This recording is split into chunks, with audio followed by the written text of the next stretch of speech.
महाराष्ट्र की सियासत से जुड़ी सबसे बड़ी खबर है, भूचाल आने वाली खबर है। इतनी बड़ी खबर है कि पैरों तले जमीन खिसक जाएगी। न सिर्फ उद्धव ठाकरे के खेमे की, बल्कि उद्धव के विरोधियों की, सामान्य लोगों की, आम जनता की पैरों तले जमीन खिसक जाएगी। तो बड़ी खबर आपको बता रहे हैं कि उद्धव ठाकरे आदित्य ठाकरे के बीच में कुछ खबरें ऐसी आई थी कि झगड़ा हुआ है, दोनों के बीच में झगड़े की खबरें थी। तो अब इसकी वजह का भी खुलासा हो गया है। खबर ये आ रही है कि क्या वाकई में प्रेशर बना रहे हैं आदित्य ठाकरे, क्या अपने ही पिता को पार्टी से बाहर कर देंगे या फिर अपने पिता से पार्टी ही छीन लेंगे। दिखाते हैं, बताते हैं सब कुछ आपको। एक खास तारीख पर बड़ा धमाका होने की उम्मीद कही जा रही है, बात कही जा रही है, दिखाएंगे सब कुछ। आप भी वीडियो को शेयर करें, कमेंट करके अपनी राय जरूर दें।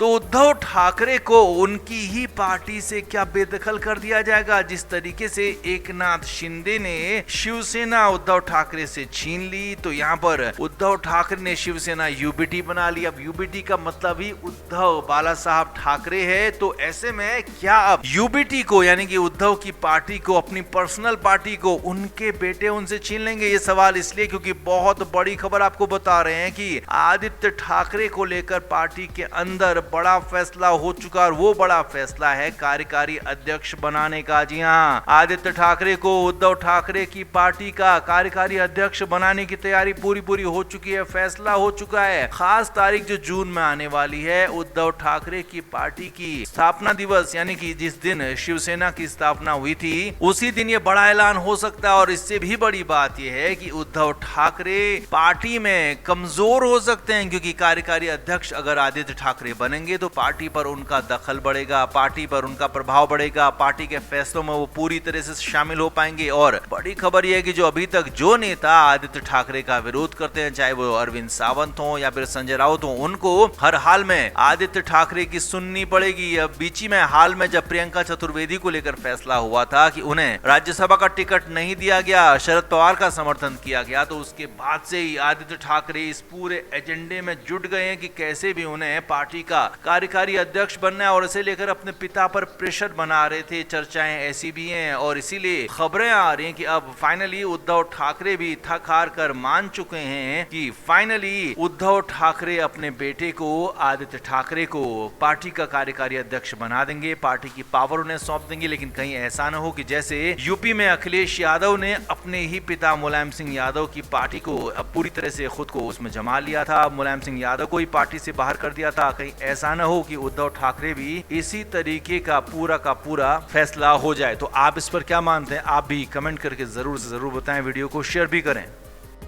तो उद्धव ठाकरे के लिए 24 अप्रैल का दिन बड़ा दिन है, क्योंकि इस दिन उनकी पार्टी, उनके पार्टी के चुनाव चिन्ह को लेकर फैसला हो सकता है। जो शिंदे गुट और उनमें शिवसेना को लेकर जो तकरार चल रही थी, जो लड़ाई चल रही थी, उसका फैसला 24 अप्रैल को सुप्रीम कोर्ट से आ सकता है। और उद्धव ठाकरे को लगता है कि फैसला उनके ही पक्ष में आएगा। इसीलिए उद्धव ठाकरे इस कदर बेपरवाह हो गए कि अपने ही लोगों से मिलना छोड़ दिया है, कार्यकर्ताओं से बात करनी छोड़ दी है। खबरें ये आ रही है जो मुंबई से सूत्रों के हवाले से कि उद्धव ठाकरे फिलहाल किसी भी नेता को भाव नहीं दे रहे हैं, क्योंकि उद्धव ठाकरे फिलहाल वेट एंड वॉच की कंडीशन में। उद्धव ठाकरे और उनके करीबियों को लगता है कि 24 अप्रैल का फैसला उनके ही पक्ष में आएगा। तो उसके बाद ये जो लोग शिंदे सेना में जाने की सोच रहे हैं, जो सांसद, जो विधायक शिंदे सेना में जाने के लिए तैयार बैठे हैं, वो चुपचाप से वापस आ जाएंगे और वो उद्धव ठाकरे की शर्तों पर ही उद्धव ठाकरे के पास रहेंगे। यही नहीं, खबर तो यहाँ तक है कि संजय राउत ने फीडबैक दिया है उद्धव ठाकरे को भी, आदित्य ठाकरे को भी, कि आपको इस बीच में किसी से बात नहीं करनी है, किसी से मिलना नहीं है, और खुद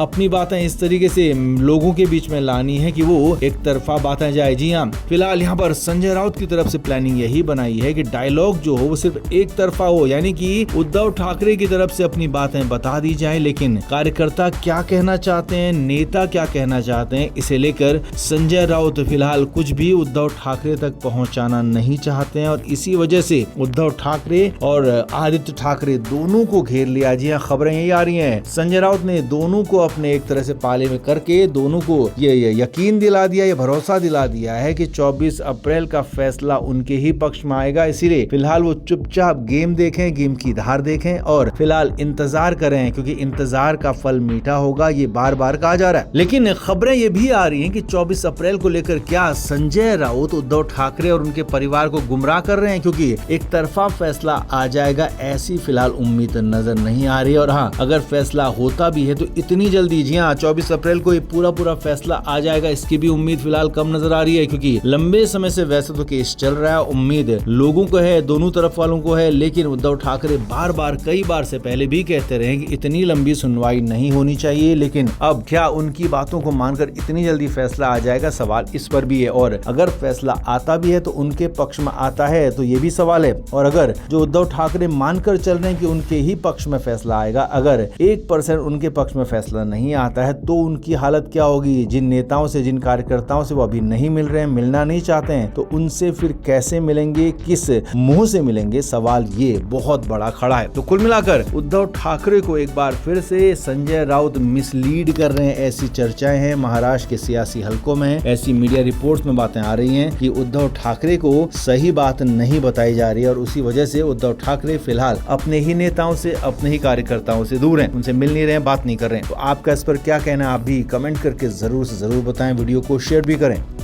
तो उद्धव ठाकरे के लिए हालात खराब से बहुत ज्यादा खराब हो रहे थे और कंडीशन ये आ गई थी कि उद्धव ठाकरे के करीबी अरविंद सावंत तक का नाम भी उन सांसदों में शामिल कर लिया गया था जो एकनाथ शिंदे गुट में जाने वाले थे। जी हाँ, कई मीडिया रिपोर्ट्स में दावा किया गया कि ऑपरेशन टाइगर के तहत एकनाथ शिंदे ने उद्धव ठाकरे के 8 सांसदों से मुलाकात की और उसमें अरविंद सावंत तक हैं। और ये खबर ऐसी फैली, चर्चाओं ने ऐसा जोर पकड़ा कि बवाल मच गया। हालांकि अनिल देसाई सिर्फ एक सांसद ऐसे रहे, उनका नाम इस मीटिंग में नहीं था। अब चर्चाओं ने, बाजार ने जोर पकड़ा तो हालात दोनों तरफ से खराब हो गए, लेकिन मामला इतना बिगड़ जाएगा किसी को अंदेशा नहीं था। तो लेकिन आनंद फानन में एक मीटिंग ने गेम पलट दिया। जी हाँ, बड़ी खबर सूत्रों के हवाले से हम आपको बता रहे हैं कि अभी कुछ राज्यों में चुनाव चल रहे हैं। हालांकि केरल, पुडुचेरी और असम में वोटिंग हो चुकी है, लेकिन बड़े राज्य पश्चिम बंगाल और तमिलनाडु में भी वोटिंग होना बाकी है। तो बीजेपी और बीजेपी का हाईकमान नहीं चाहता है कि किसी भी बात का असर पश्चिम बंगाल और तमिलनाडु चुनाव पर उल्टा पड़े, और इसीलिए आनंद फानन में खबरें ये हैं कि रोक दिया गया ऑपरेशन टाइगर। जी हाँ, बड़ी बात आपको बता रहे हैं, ऑपरेशन टाइगर को रातों रात रोक दिया गया। आज तक कभी ऐसा नहीं हुआ कि उप मुख्यमंत्री एकनाथ शिंदे खुद सामने आए हों, खुद इसका खंडन किया हो, लेकिन सूत्रों के मुताबिक खबरें यह हैं कि उन्हें साफ तौर पर कहा गया कि आप इस मामले पर प्रेस के सामने आइए, मीडिया के सामने जाइए और खुद इसको खंडन करिए कि ऐसा कुछ नहीं होने वाला है। उद्धव ठाकरे के सांसदों में कोई तोड़फोड़ फिलहाल नहीं हो रही है, इस बात को पूरी तरह से मैदान में रखिए, मीडिया के सामने रखिए। और यही नहीं, अरविंद सावंत भी सामने आए। अरविंद सावंत ने भी मीडिया के सामने कहा कि मैं उद्धव ठाकरे का सच्चा सिपाही हूं और मातोश्री के साथ मेरी ईमानदारी कभी खत्म नहीं होगी, ये मेरी मौत के बाद ही खत्म होगी। अरविंद सावंत ने साफ कहा कि वो उद्धव ठाकरे के साथ हैं, उनके साथ ही रहेंगे। लेकिन ये सब कुछ यूटर्न ऐसे ही नहीं हुआ। जी हाँ, ये यूटर्न के पीछे बड़ी खबरें बताई जा रही हैं। सूत्रों के मुताबिक न सिर्फ एकनाथ शिंदे और उनकी पार्टी को बल्कि उद्धव ठाकरे के सांसदों को भी समझाया गया, बताया गया। जी हाँ, सूत्रों के मुताबिक खबरें यही है कि उन्हें साफ तौर पर कहा गया कि अभी इस पूरे प्लान को खत्म करो, इस पूरे प्लान को खारिज करो, तभी आगे कुछ हो पाएगा बेहतर, नहीं तो सभी के लिए मुश्किलें आ जाएंगी, क्योंकि चुनावी असर यहाँ पड़ रहा था 2 राज्यों में। तो इसीलिए आनंद फानन में रात को जो मीटिंग हुई उसके बाद तुरंत ही ऑपरेशन टाइगर को खत्म करना पड़ा, पूरे ऑपरेशन को रोकना पड़ा है और इसीलिए अब सब यू टर्न ले रहे हैं। तो आप इस पर क्या कहेंगे, आप भी कमेंट करके अपनी राय जरूर से जरूर दें, वीडियो को शेयर भी करें। Flame media report.